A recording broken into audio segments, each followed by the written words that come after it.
ETF index mutual funds నేర్చుకుని stock మార్కెట్లో రాణించాలనుకుంటున్నారా? వెంటనే ఈ నెంబర్కి కాల్ చేయండి. నమస్తే రమగారు. నమస్తే జయ. రమగారు, సాధారణంగా మనం ఇంట్లో నిత్యం దీపారాధన చేస్తూ ఉంటాం. కొంతమంది ఉదయం చేస్తారు, కొంతమంది సాయంత్రం చేస్తారు, మరి కొంతమంది పొద్దున్న సాయంత్రం 2 పూట్ల కూడా చేస్తూ ఉంటారు కదా. ఇలా చేసేటప్పుడు తలస్నానం అనేది ఎంతవరకు అవసరం?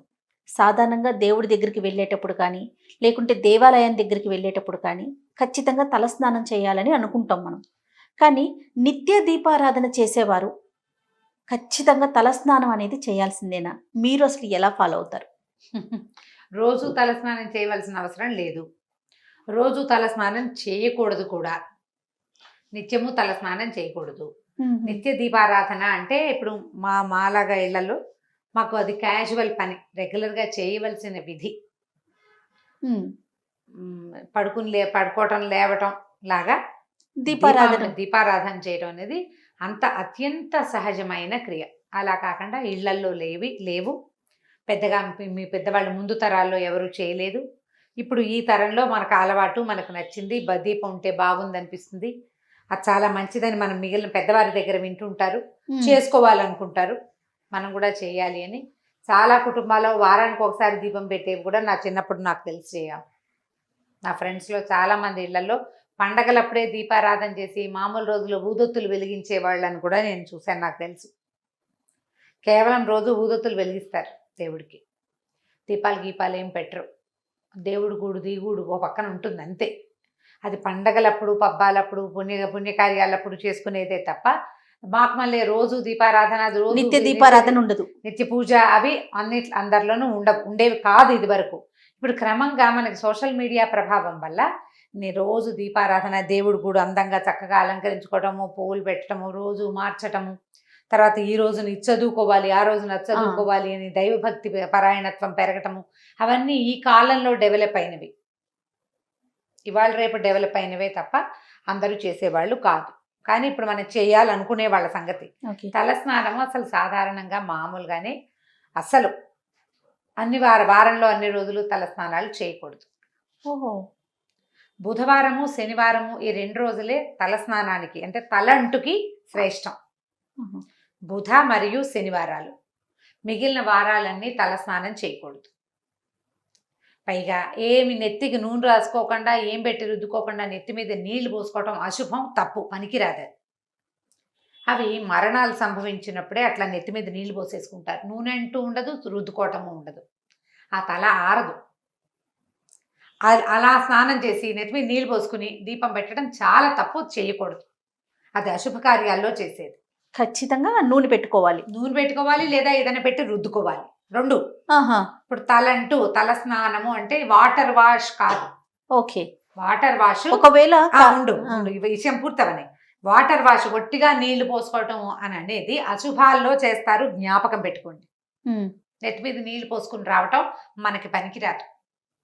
మనం మన వైపు తెలుగు రాష్ట్రాల్లో పనికిరాదు. ఏదైనా పెట్టి రుద్దుకోవాలి. కుంకుడుకాయ పెట్టైనా సరే రుద్దుకోవాలి, లేదా షాంపూ చుక్కైనా వేసుకోవాలి.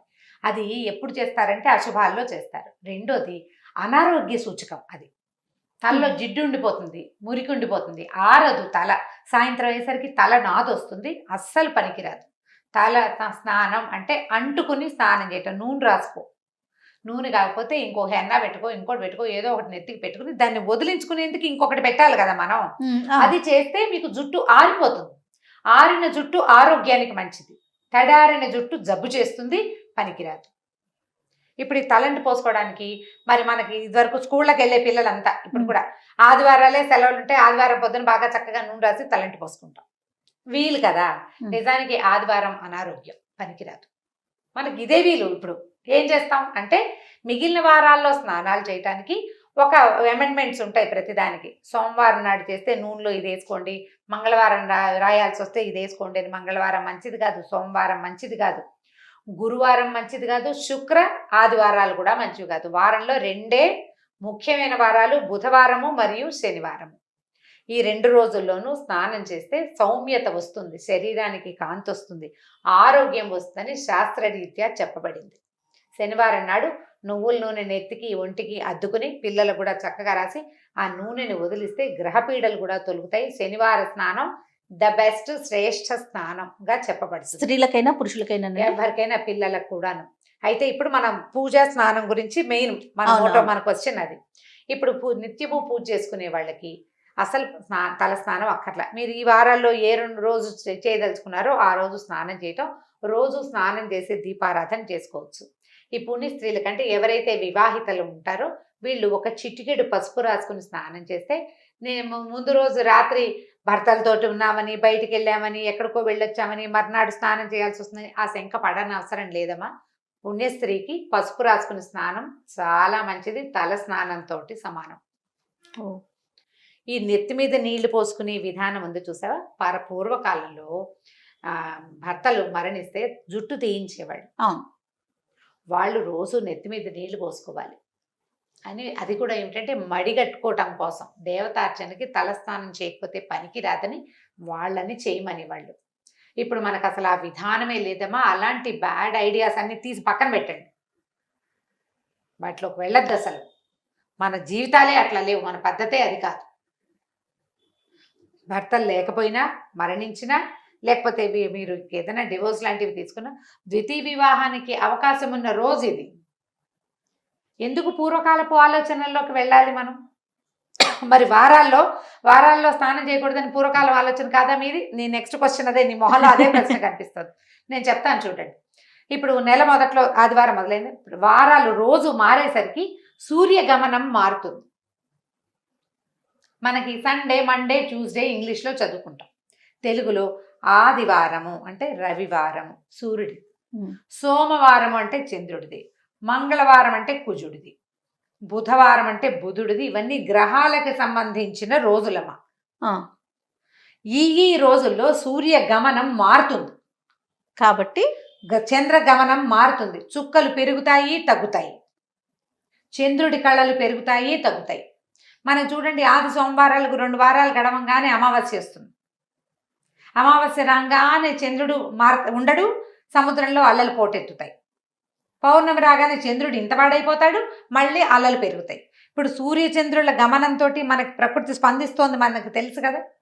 అవును, మనం కూడా ప్రకృతిలో భాగాలం కదా, అవునా? అవును. మన శరీరం పాంచభౌతికమైనది, 5 ఎలిమెంట్స్ తోటి నిర్మింపబడింది కదా మానవ శరీరం. నువ్వు ఒప్పుకున్నా ఒప్పుకోపోయినా ఖచ్చితంగా ఒప్పుకోవాల్సిందే కదా. అవన్నీ స్పందిస్తాయి. అందుకని ఈ వారాలకి అనుగుణంగా స్నానాలు చేయండి అని చెప్తారు. అవసరం లేకపోతే హెడ్ బాతులు చేయబోకండి, చేయొద్దు అసలు. ఈ నిత్య పూజకి చేయక్కర్లేదు. అయితే మళ్ళీ ఈ నియమాలు ఉన్నాయి కదా, ఈ వారాల్లో స్నానం చేయకూడదు అని. మరి సోమవారం స్నానం చేయాల్సి వచ్చిందండి, ఆఫీస్లో ఏదో పార్టీ ఉంది, ఏదో ఫంక్షన్ ఉంది, లేకపోతే ఎక్కడికో వెళ్ళాం, స్నానం చేయాలి. దానికి ఏం చేయొచ్చు అంటే, ఆడవాళ్ళు అయితే ఒక చిటికెడు పసుపు రాసుకోవచ్చు. దాంట్లో బుధవారం అయితే విభూది వేసుకోండి, గురువారం అయితే ఇది పాత పద్ధతుల్లో చెప్తారు. అంత దాకా వెళ్ళొద్దు, అవన్నీ పెట్టుకోకండి. పసుపు రాసుకుని తలస్నానం చేయండి. మందార నూనెలు, అవి నూనెలు చేసుకుంటాం కదా, నూనె తయారు చేసుకుంటాం. నూనెల్లో గనక పువ్వులు వేసిన నూనె అయితే గనక తప్పు లేదంటారు. ఆ నూనె తలకు పెట్టుకుని స్నానం చేయొచ్చు. అమెండ్మెంట్స్ ఇవన్నీ చేయకుండా ఉంటే మంచిది. తప్పక చేయాల్సి వస్తే ఈ పని చేయండి, చేయవలసి వస్తే ఈ పని చేయాలి. ప్రధానంగా భోజనం చేసి తల స్నానాలు చేయకూడదు. నెత్తికి నూనె పెట్టుకున్నాక స్నానమే చేయాలి, కానీ మధ్యలో ఆహార భోజనాలు చేయకూడదు, తినకూడదు. పొద్దున్నే నూనె రాసుకుని బ్రేక్ఫాస్ట్ అన్ని చేసి 12ంటికి స్నానం చేసి చేయకూడదు. పాత పద్ధతి చెప్తున్నా, తర్వాత మీ ఇష్టం. తర్వాత దేవాలయానికి వెళ్ళేటప్పుడు తల స్నానం చేయాలా, అది అడుగుతుంటారు చాలా మంది ఆడవాళ్ళంతా. శుక్రవారం తలంటి పోసుకోవాలనుకుంటారు, లక్ష్మీ పూజ చేసుకోవాలి, తలంటి పోసుకోవాలి. పసుపు రాసుకుని స్నానం చేయండి, తలంటి పోసుకోండి, పనికొస్తుంది. దేవాలయ దర్శనానికి వెళ్ళాలి అంటే మీరు నెలకు ఎప్పుడో ఓసారి వెళ్తే వాళ్ళు పోసుకోండి తలంటి. అది ఏ రోజైనా కూడా దేవాలయానికి వెళ్ళాలన్న ఉద్దేశం ఉంటే. కానీ నా సిద్ధాంతం అయితే, మీ తల మురిగ్గా ఉంది, స్నానం చేసి చాలా రోజులైంది, ఏదైనా రకరకాల పరిస్థితులకు ఎదురయ్యాయి అని మీకు అనుమానం ఉంటే తప్ప, లేకపోతే పసుపు రాసుకుని స్నానం చేసి వెళ్ళొచ్చు. పసుపు రాసుకుని ఒక చిటికెడు సూత్రాలు, మంగళసూత్రాలు పసుపు రాసుకోవడం, పాపెట్లో ఒక చిటికెడు అంటించుకోవడం, ఒంటికి శాస్త్రానికి పసుపు రాసుకుని స్నానం చేస్తే పనికొస్తుంది. ఆ పసుపు ఉంచుకోవాలా అలాంటి వాటికని సబ్బేసి తోమేసుకోవచ్చు, పసుపు ఉంచుకోక్కర్లేదు. కానీ పసుపు రాసుకుని స్నానం చేసి దేవాలయానికి వెళ్ళొచ్చు. ఈ నియమాలు ఏవి ఈ వారాల్లో చేయకూడదు అనేవి క్షేత్రాలకు వెళ్ళినప్పుడు కానీ, పండగల్లో పర్వదినాల్లో కానీ, పుట్టినరోజులకు కానీ వర్తించవు. మన పుట్టినరోజు ఆదివారం నాడు వచ్చింది, పుట్టినరోజుకి తలంటి స్నానం చేసేసేయచ్చు, తప్పలేదు. ఓకే, అప్పుడు మనం ఇప్పుడు తీర్థానికి వెళ్ళాం, ఏ తిరుపతి వెళ్ళాం, ప్రయాణం అంతా దుమ్ము కొట్టుకుని ఉన్నాం, ట్రైన్లో స్నానం చేసి దేవతా దర్శనానికి వెళ్ళాలి స్వామివారికి అనుకుంటాం, అప్పుడు స్నానం చేయొచ్చు. పుణ్యక్షేత్రాల్లో స్నానాలు, తలంటి పోసుకోవటాలు దానికి వార నియమం ఉండదు. క్షేత్రాన్ని బట్టి మనం అక్కడికి వెళ్తే అక్కడ మనం క్షేత్రం తాలూకు పవర్లోకి వెళ్ళిపోతాం. సూర్యచంద్రాదులు మన ఏం చేయలేరు. అందుకని ఇది పనికొస్తుంది. ఇలా ఆలోచన పెట్టుకుంటే నిత్యము తల స్నానం చేయవలసిన అవసరం లేదు. వారానికి ఈ 2 రోజులు పెట్టుకుని స్నానం చేయొచ్చు. మీకు అనుమానము, శంక ఉంటే ఎవరైనా సరే, పెళ్ళైన ఆడపిల్లలందరూ, ఆడవాళ్ళంతా కూడా పొద్దున్నే బాత్రూంలో పసుపు ఉంచుకోవటం, ఒక చిటికెడు పసుపు ఒక మగ్గు నీళ్ళల్లో వేసి ఒంటి మీద పోసుకోండి. అనుమానం లేకుండా, శంక లేకుండా, ఏదైనా తప్పు చేస్తున్నామేమన్న భావన లేకుండా ఉంటుంది. పసుపు ఎలాగో యాంటీబయాటిక్, మనకి స్కిన్కి చాలా అవసరమైంది, ముఖ్యమైనది. ఆ శంక లేకుండా పోతుంది. ఏమీ తప్పులేదు, శుభ్రంగా చేయొచ్చు. అంతే. నమస్తే. నమస్తే జీ. ఈ వీడియో కనుక మీకు నచ్చినట్లయితే లైక్ చేయండి, షేర్ చేయండి. మరిన్ని ఇంట్రెస్టింగ్ వీడియోస్ కోసం మా ఛానల్ని సబ్స్క్రైబ్ చేసుకోండి.